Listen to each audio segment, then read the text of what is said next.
welcome back. Thank you so much for joining me. I hope you all enjoyed a happy, healthy, and safe holiday, and I have missed you all. I've been on a bit of a break spending Christmas time with my family. Now, we did have a very big, very special announcement, and that is that our son and his girlfriend got engaged over the weekend, and we're so very happy. That has propelled me right into Valentine projects, and so my first one today will be this sweet card. I created the background with die cutting and made my own sentiment, so I hope that you will join me and we can make this project together. So I'm still working with my standard size 5 by 6.5 inch card. I'm still going to have the inside finished with the coordinating pattern paper as I usually do. The one thing I switched for this card though is instead of having a white cardstock as a base, I'm using my cardstock border color as the base,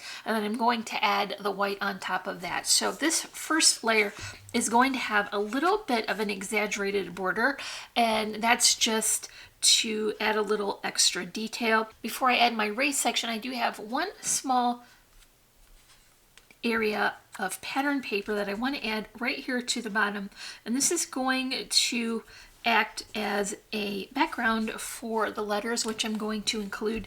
And so this is a pattern paper that is not very contrasting, so it will be easy to see those letters on top of it. I did get this from this Martha Stewart Craft Valentine paper pad. I looked on Amazon for it. I didn't find, they had a different one there in stock, but I didn't see any similar papers. I think you could just choose any kind of non-contrasting pink pattern from your stash, and this would work really well. That's a good way to stretch your holiday or non-holiday papers a little bit further and use them for other than their intended purpose. So now I want to start thinking about my texture layer, and I do want to add that raised on foam spacer. So once again, I'm bringing in that gray cardstock, and this is sort of a charcoal, not quite dark enough to be charcoal, definitely darker than say a dove gray, and so this is going to be a little bit more of a modern twist, a different color palette than the traditional reds and pinks. So this is, like I said, up on foam, and I'm going to add the next layer, and of course it has to be white because I'm going to have my die cut section on top of this, and I want the white paper to show. It's going to be a non-contrasting pattern again, so I've got to go ahead and cover that background. And so this also helps to add a little bit of thickness and stability. Now here's that panel that I mentioned that I'm going to die cut. This is just a regular piece of 65 pound weight cardstock, and I've taken the tiniest little heart die from my nested set and cut them out. Now this is not measured at all. It isn't also random. I kind of eyeballed the pattern, and then while I was working along, I did lay in the larger die that I planned to use so that I would know I was filling in the space well and didn't have anything too far apart or too close together. So this was not hard. It took a little while to get done, but I think it's worth it. Now here's a couple of choices you can make when you add this to your card base. You can add foam spacers to this panel and have it popped up so that you got a little bit of more dimension here. I wanted to add a second heart and have that be at my focal point, so I'm going to add mine straight to this panel using some double-sided adhesive tape. But you could alternately go ahead and pop this up as well. You could also change the color of the background so that your hearts will have a different color, and you're going to create your own pattern that way. There's just a lot of options, and even putting some glitter cardstock behind it would be a great idea. Just different ways to bring detail to this card. Now I'm going to pull this tape off camera because it will take quite a bit.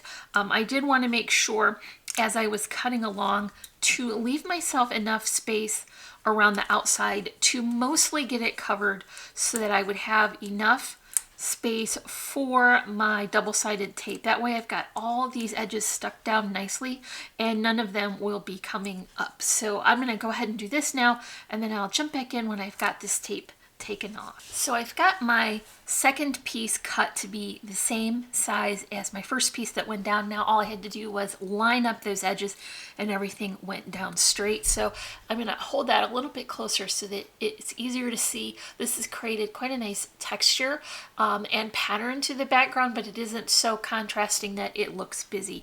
Like I mentioned, I'm going to put this up on foam so that this will be my first real layer of dimension and give me a nice solid area to add my focal heart. I'm just using a combination of my double-sided adhesive tape for that, as well as a row of my Tombow, and that will be extra secure onto my card base.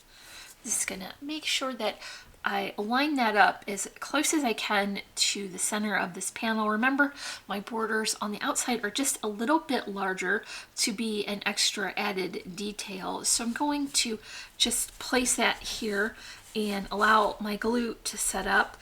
For my sentiment now, I'm going to be using my Whimsy Stamps letters, and these are about 1.25 inches at their tallest point. So these are really the perfect size to get sentiments on a card.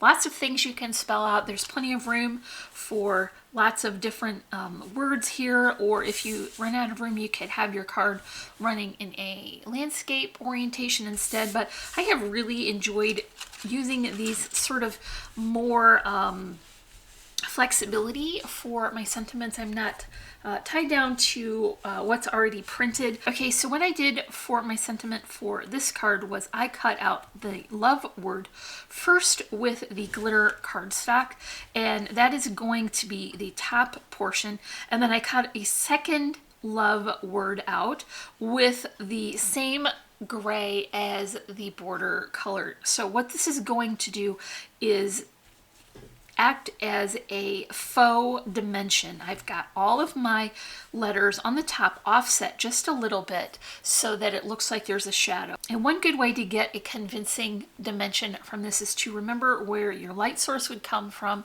I'm saying mine is coming from the top right, and I'm leaving my shadow on left, and that is for every single letter.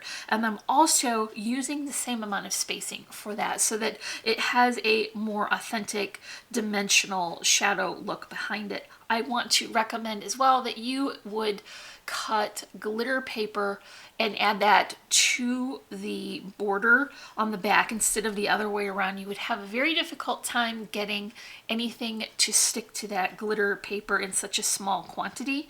Now, another thing that you could consider doing is adding some dimension behind those letters with spacers. I think the scrapbook adhesive spacers would be your best bet because they aren't so dimensional and they're kind of small. You can work them around and get them into those tiny letters a little easier. But for me, I think I'm pretty happy with the illusion of depth, so I'm going to add mine just with my double-sided adhesive tape, and you can see how I've just got that layered on the back. It will be easy to adhere these. I just have to try to get these lined up as best I can. It's handy to have the L in the corner, I think, because it will be easiest to judge that right angle in the corner and get my spacing accurate. And I'll just go ahead and adhere all of these down following that L so that I've got them all lined up correctly. So I went ahead and picked my card up and looked at it straight on as I was working along to get it as close as I could to straight and even, so I'm happy with that.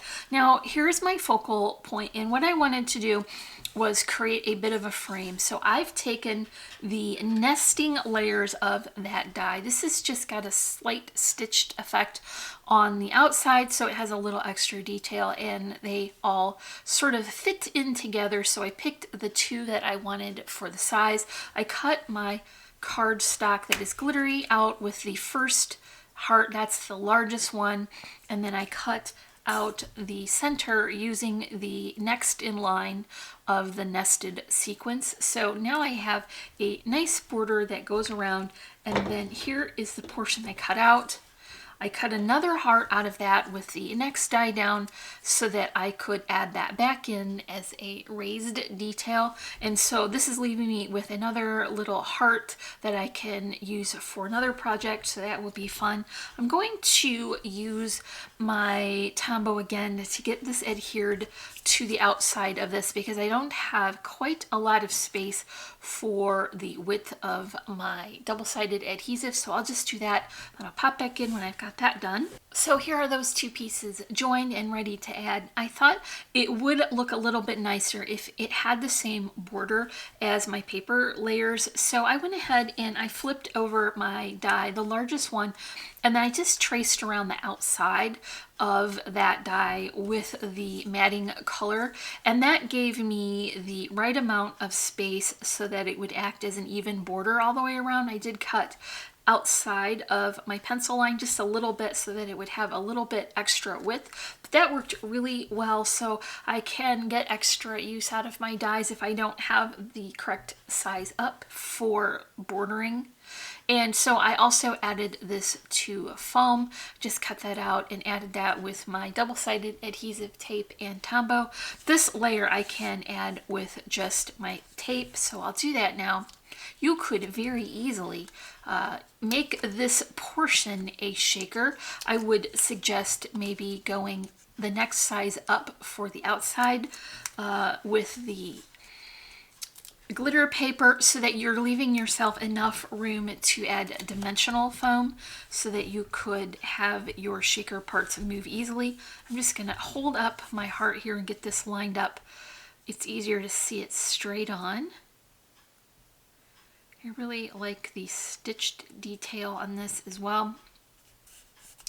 So here is my heart. Now I'm going to kind of lay this in place and bring my flowers in just to make sure that I'm leaving enough room for all of these details to fit well. And now you can see when I cover up that center portion how, even though it's kind of random, those hearts that I die cut do look intentional and they're not just all over and crazy. So let's put this one on as well. Here is my focal heart base.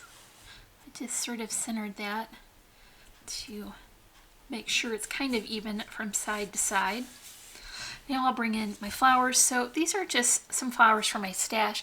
I put in some leaves that are not green. I thought that the gray would coordinate a little bit better. Instead of going with the charcoal from the matting, I went with more of a dove gray, so it's more subtle and softer looking.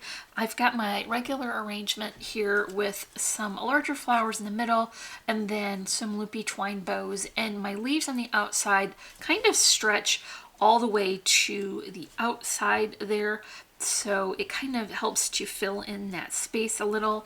Let's add that now. Secure that with a little hot glue. I want the center flower to be centered on the bottom of that heart, and that fills that in very nicely. Here's that other heart that I cut out earlier, and so I'm going to go ahead and utilize that in the center. Now I have put that up on a spacer as well, just to add a little bit more dimension. I'm putting that right in the center of that heart. This becomes a nice focal point. And I'm going to top that with a vintage button. This is a little bit larger than I would usually use for adding my charms in that, but it fills in that heart really nicely. So I'm going to add that with hot glue just to be sure that it sticks down to my glitter paper very well. It needs to get down into that texture to hold it securely. A couple of last details are going to be more buttons here, and I'm just putting these down along beside my sentiment, and that will be helping to fill in that space on the right hand side and balance the sentiment. So that's it for our last tutorial for 2020. I hope that you all plan to join me for 2021.